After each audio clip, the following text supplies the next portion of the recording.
ಆತ್ಮೀಯರೇ ನಮಸ್ಕಾರಗಳು. ನಾನು ಚಂದ್ರಶೇಖರ್ ಬಾಳೆ. ಗ್ರಾಮ ಸ್ವರಾಜ್ಯ ಮೀಡಿಯಾಗೆ ಸ್ವಾಗತ, ಸುಸ್ವಾಗತ. ಗೆಳೆಯರೆ, ಡಾಕ್ಟರ್ ಪ್ರಕಾಶ್ ಸಿ ರಾವ್ ಹಿರಿಯ ವೈದ್ಯರು ಹಾಗೂ ಕರ್ನಾಟಕ ವೈದ್ಯಕೀಯ ಸಾಹಿತ್ಯ ಪರಿಷತ್ತಿನ ಅಧ್ಯಕ್ಷರಾಗಿ ಜನಸಾಮಾನ್ಯರನ್ನು ಜಾಗೃತಿಗೊಳಿಸಲು, ಆಡಳಿತದಲ್ಲಿರುವವರ ಗಮನ ಸೆಳೆಯಲು ಹಲವಾರು ಆರೋಗ್ಯಕ್ಕೆ ಸಂಬಂಧಿಸಿದ ಪುಸ್ತಕಗಳನ್ನು ಪ್ರಕಟಿಸಿದ್ದಾರೆ. ಈಗ ಸಾಮಾಜಿಕ ಮಾಧ್ಯಮಗಳ ಮುಖಾಂತರ ಜನರಿಗೆ ಮಾಹಿತಿ ಒದಗಿಸಲು ಹಾಗೂ ಸಲಹೆಗಳನ್ನು ನೀಡಲು ಗ್ರಾಮ ಸ್ವರಾಜ್ಯ ಮೀಡಿಯಾದ ಮುಖಾಂತರ ಈ ವಿಡಿಯೋದಲ್ಲಿ ಕ್ಯಾನ್ಸರ್ ಕುರಿತು ಮಾಹಿತಿಯನ್ನು ಒದಗಿಸಿದ್ದಾರೆ. ಆ ಕುರಿತು ತಿಳಿದುಕೊಳ್ಳೋಣ ಬನ್ನಿ. ಕ್ಯಾನ್ಸರ್ ಹೃದಯ ರೋಗದ ನಂತರ ಸಾವಿಗೆ ಮುಖ್ಯ ಕಾರಣವಾಗಬಹುದು. ಪ್ರಾರಂಭದ ಹಂತದಲ್ಲಿ ಸಾಕಷ್ಟು ಕ್ಯಾನ್ಸರ್ಗಳನ್ನು ಸಂಪೂರ್ಣ ಗುಣಪಡಿಸಬಹುದು. ಆದರೆ ಪ್ರಾರಂಭದ ಹಂತ ಕಡೆಗಣಿಸಿದರೆ ಚಿಕಿತ್ಸೆ ಪೂರ್ತಿ ಪರಿಣಾಮಕಾರಿಯಾಗದು. ಕ್ಯಾನ್ಸರ್ ತಡೆಗಟ್ಟಲು ಕ್ಯಾನ್ಸರ್ ಗುರುತಿಸುವುದು ಮುಖ್ಯವಾಗಿರುತ್ತದೆ. ಕ್ಯಾನ್ಸರ್ ಎಂದು ವೈದ್ಯ ತನ್ನ ತೀರ್ಮಾನ ಹೇಳುವುದಕ್ಕಿಂತ ಮುಂಚಿತವಾಗಿಯೇ ವ್ಯಕ್ತಿಯಲ್ಲಿ ಕ್ಯಾನ್ಸರ್ ಇರಲು ಸಾಧ್ಯ ಹಾಗೂ ಗುರುತಿಸಲು ಸಾಧ್ಯ, ಹಾಗೂ ಅದನ್ನು ಈ ರೀತಿ ಗುರುತಿಸಲಾಗುತ್ತದೆ. ಮೇಲಿಂದ ಮೇಲೆ ಮಲಬದ್ಧತೆ ಹಾಗೂ ಭೇದಿಯಾಗುವುದರಿಂದಾಗಿ ವ್ಯಕ್ತಿಗೆ ಮಲವಿಸರ್ಜನೆ ಸರಿಯಾಗಿ ಆಗಿಲ್ಲ ಎಂಬ ಅನುಭವ ನಿರಂತರವಾಗಿರುತ್ತದೆ.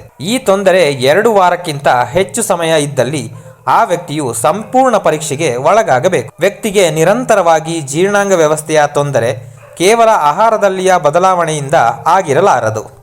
ಮಲದಲ್ಲಿ ರಕ್ತ ಕಂಡು ಬಂದಾಗ ವೈದ್ಯ ಸಂಪೂರ್ಣ ಪರೀಕ್ಷೆ ಮಾಡುತ್ತಾರೆ. ಹಿಮೋರಾಯ್ಡ್ಸ್ ಅಥವಾ ಪೈಲ್ಸ್ನಿಂದ ರಕ್ತಸ್ರಾವವಾದರೂ ಅವರೊಂದಿಗೆ ಕ್ಯಾನ್ಸರ್ ಇರಲು ಸಾಧ್ಯ. ವ್ಯಕ್ತಿ ಬಹಳ ದಿನಗಳಿಂದ ಹಿಮೋರಾಯ್ಡಸ್ ಕಾಯಿಲೆಯಿಂದ ಬಳಲುತ್ತಿದ್ದರೂ ಕ್ಯಾನ್ಸರ್ ಇದೆಯೇ ಇಲ್ಲವೋ ಎಂಬುದನ್ನು ಕಂಡುಹಿಡಿಯಲು ಪರೀಕ್ಷೆ ಮಾಡಿಸಿಕೊಳ್ಳಬೇಕು. ಕೆಲವರಲ್ಲಿ ಕೇವಲ ಎಕ್ಸ್ರೇ ವೀಕ್ಷಿಸಿದರೆ ಕ್ಯಾನ್ಸರ್ ಕಂಡುಬರುತ್ತದೆ. ಕೆಲವು ಬಾರಿ ಕೊಲೊನೋಸ್ಕೋಪಿ ಅಗತ್ಯ. 50 ವರ್ಷ ನಂತರ ಒಮ್ಮೆಯಾದರೂ ಕೊಲೊನೋಸ್ಕೋಪಿ ಮಾಡಿಸಿಕೊಳ್ಳಬೇಕು. ಕಾರಣವಿಲ್ಲದೆ ರಕ್ತಹೀನತೆ ಉಂಟಾಗುವುದು. ಈ ಸಮಸ್ಯೆಯಲ್ಲಿ ಕೆಂಪು ರಕ್ತ ಕಣಗಳು ಅಗತ್ಯಕ್ಕಿಂತ ಕಡಿಮೆ ಸಂಖ್ಯೆಯಲ್ಲಿ ಇರುತ್ತವೆ.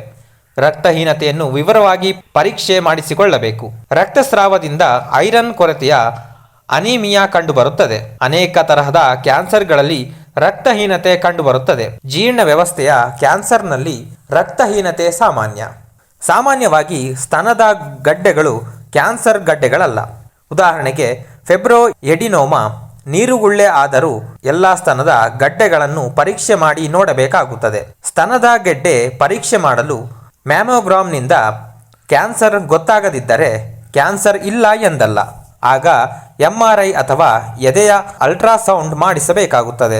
ಖಚಿತವಾಗಿ ಹೇಳಲು ಸೂಜಿಯನ್ನು ಹಾಕಿ ಸ್ತನದ ದ್ರವ ತೆಗೆದು ಸ್ತನದಲ್ಲಿನ ಜೀವಕೋಶಗಳನ್ನು ಪರೀಕ್ಷೆ ಮಾಡುವರು.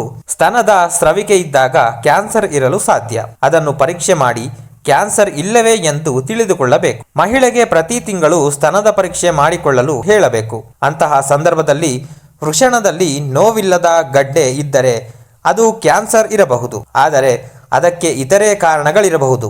ಉದಾಹರಣೆಗೆ ಸೋಂಕು, ರಕ್ತನಾಳಗಳು ದೊಡ್ಡದಾಗುವಿಕೆ, ದೊಡ್ಡ ಗಾತ್ರದ ವೃಷಣ ಬೀಜ. ಗಂಡಸರು ಕ್ಯಾನ್ಸರ್ ಕಂಡುಹಿಡಿಯಲು ಸ್ವತಃ ವೃಷಣಗಳನ್ನು ಪರೀಕ್ಷೆ ಮಾಡಿಕೊಳ್ಳಬೇಕು. ಮೂತ್ರಕೋಶದ ರೋಗದಿಂದ ಮೇಲಿಂದ ಮೇಲೆ ಮೂತ್ರ ವಿಸರ್ಜನೆ, ಕಡಿಮೆ ಪ್ರಮಾಣದ ಮೂತ್ರ ವಿಸರ್ಜನೆ, ನಿಧಾನವಾಗಿ ಮೂತ್ರ ವಿಸರ್ಜನೆ ಮಾಡುವುದು ಇತ್ಯಾದಿ. ಇದಕ್ಕೆ ಕಾರಣ ಸೋಂಕು ರೋಗ ಅಥವಾ ಪ್ಯಾಸ್ಟ್ರಾಟ್ ಗ್ರಂಥಿ ದೊಡ್ಡದಾಗುವಿಕೆ. ಸಾಮಾನ್ಯವಾಗಿ ಪ್ರೊಸ್ಟೇಟ್ ಗ್ರಂಥಿಗಳು ವಯಸ್ಸಾದಂತೆ ದೊಡ್ಡದಾಗುತ್ತವೆ. ಆದರೆ ಕೆಲವೊಮ್ಮೆ ಪ್ರೊಸ್ಟೇಟ್ ಗ್ರಂಥಿಯ ಕ್ಯಾನ್ಸರ್ ಆಗಿರಲು ಸಾಧ್ಯ. ಮೂತ್ರದ ತೊಂದರೆಯುಂಟಾಗಿದ್ದರೆ ಅಂತಹವರಿಗೆ ಎಲ್ಲ ಪರೀಕ್ಷೆಗಳನ್ನು ಮಾಡಬೇಕು. ಮೂತ್ರ, ರಕ್ತ ಪರೀಕ್ಷೆ, ಸ್ಕ್ಯಾನ್ ಹಾಗೂ ಬೆರಳಿನಿಂದ ಗುದದ್ವಾರ ಪರೀಕ್ಷೆ ಇತ್ಯಾದಿ. ರಕ್ತದಲ್ಲಿ PSA ಪರೀಕ್ಷೆ ಮಾಡಿದರೆ ಪ್ರೊಸ್ಟೇಟ್ ಕ್ಯಾನ್ಸರ್ ಇದ್ದರೆ ತೋರಿಸುತ್ತದೆ. ರಕ್ತ ಪರೀಕ್ಷೆಯಲ್ಲಿ ಪ್ರೊಸ್ಟೇಟ್ ಇದೆ ಎಂದು ತಿಳಿದು ಬಂದರೆ ಪ್ರೊಸ್ಟೇಟ್ ಗ್ರಂಥಿಯ ಬಯಾಪ್ಸಿ ಹಾಗೂ ಪ್ರಾಸ್ಪೇಟ್ ಗ್ರಂಥಿಯನ್ನು ತೆಗೆದುಹಾಕುತ್ತಾರೆ. ಮೂತ್ರಕೋಶದಲ್ಲಿ ಸೋಂಕು, ಕಲ್ಲು ಹಾಗೂ ಕ್ಯಾನ್ಸರ್ ಇದ್ದಾಗಲೂ ಕಂಡುಬರುತ್ತದೆ.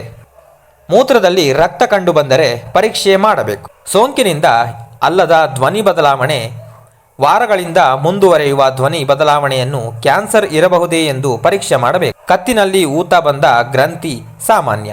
ಅದು ಬಿನೈನ್ ಸಿಸ್ಟ್ ಆಗಿರಬಹುದು. ಗ್ರಂಥಿ 3 ರಿಂದ 4 ವಾರದಿಂದ ಊದಿದ್ದರೆ ಅನೇಕ ಬಾರಿ ಇದು ಕ್ಯಾನ್ಸರ್ ಆಗಿರಲು ಸಾಧ್ಯ. ಚರ್ಮದ ಬಣ್ಣ ಬದಲಾಗಿ, ಗಾತ್ರದಲ್ಲಿ ಬದಲಾಗಿ ರಕ್ತಸ್ರಾವವಾದರೆ ಅದು ಕ್ಯಾನ್ಸರ್ ಇರಬಹುದು. ಅಜೀರ್ಣ ಅಥವಾ ನುಂಗಲು ಕಷ್ಟವಾಗುವುದು, ಎದೆಯುರಿ, ಅಜೀರ್ಣ ಸಾಮಾನ್ಯ.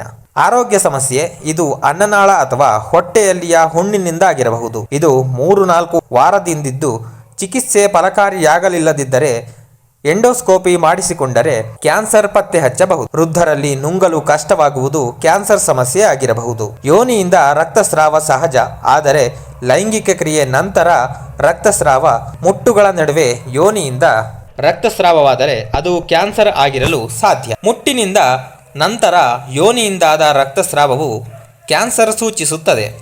ಗರ್ಭಕೋಶದೊಳಗಿನ ಒಂದು ಸಣ್ಣ ತುಣುಕು ತೆಗೆದುಕೊಂಡು ಪರೀಕ್ಷೆ ಮಾಡಿ ಕ್ಯಾನ್ಸರ್ ಕಂಡುಹಿಡಿಯಬಹುದು. ಗುದದ್ವಾರ ಅಥವಾ ಲೈಂಗಿಕ ಸ್ಥಳದಲ್ಲಿ ನೆವೆ, ಇದು ಕ್ಯಾನ್ಸರ್ ಸಂಭವಿಸುವ ಮೊದಲು ಕಂಡುಬರುವ ಸಮಸ್ಯೆ. ಅದು ಸೋರಿಯಾಸಿಸ್, ಫಂಗಲ್ ಇನ್ಫೆಕ್ಷನ್ನಿಂದಲೂ ಆಗಿರಲು ಸಾಧ್ಯ. ಸಾಮಾನ್ಯವಾಗಿ ಗಾಯ ಚಿಕಿತ್ಸೆಯಿಂದ ಮಾಯವಾಗುತ್ತದೆ, ಆದರೆ ಮಾಯದೇ ಇರುವ ಗಾಯ ಕ್ಯಾನ್ಸರ್ ಆಗಿರಬಹುದು. ಈ ಗಾಯ ನಾಲಿಗೆ, ವಸಡು ಮುಂತಾದ ಸ್ಥಳದಲ್ಲಿಯೂ ಇರಬಹುದು. ಸಾಮಾನ್ಯವಾಗಿ ಮೈಗ್ರೇನ್, ಮಾನಸಿಕ ಒತ್ತಡ, ತಲೆನೋವು ಉಂಟು ಮಾಡುತ್ತದೆ. ವಿರಳವಾಗಿ ಅದು ಕ್ಯಾನ್ಸರ್ ಗಡ್ಡೆಯಿಂದಲೂ ಆಗಿರಬಹುದು. ಸ್ನಾಯುಗಳು ಕುಗ್ಗುವಿಕೆ, ಆತಂಕ ಮುಂತಾದವುಗಳಿಂದಲೂ ಬೆನ್ನು ನೋವು ಕಂಡುಬರಬಹುದು. ಆದರೆ ಇದು ವಿರಳವಾಗಿ ಒವೇರಿಯನ್ ಕ್ಯಾನ್ಸರ್ನಿಂದಲೂ ಆಗಿರಬಹುದು. ಇತ್ತೀಚಿನ ವರ್ಷಗಳಲ್ಲಿ ಕ್ಯಾನ್ಸರ್ ಪೀಡಿತರ ಸಂಖ್ಯೆ ಹೆಚ್ಚಾಗಿದೆ. ಆ ಹಿನ್ನೆಲೆಯಲ್ಲಿ ಈ ವಿಡಿಯೋದಲ್ಲಿ ನೀಡಿರುವ ಮಾಹಿತಿಯನ್ನು ಗಮನಿಸಿ ಅನುಮಾನ ಬಂದಲ್ಲಿ ತಪಾಸಣೆಗೆ ಒಳಗಾಗುವುದು ಒಳ್ಳೆಯದೆಂದು ಡಾಕ್ಟರ್ ಪ್ರಕಾಶ್ ಸಿ ರಾವ್ ಅವರ ಸಲಹೆಯಾಗಿದೆ. ಮುಂದಿನ ಸಂಚಿಕೆಯಲ್ಲಿ ಮತ್ತೊಂದು ಆರೋಗ್ಯ ರಕ್ಷಣೆಯ ಕುರಿತು ವಿಷಯ ಮಂಡನೆಯೊಂದಿಗೆ ಭೇಟಿಯಾಗೋಣ. ಧನ್ಯವಾದಗಳೊಂದಿಗೆ ಗ್ರಾಮ ಸ್ವರಾಜ್ ಮೀಡಿಯಾ.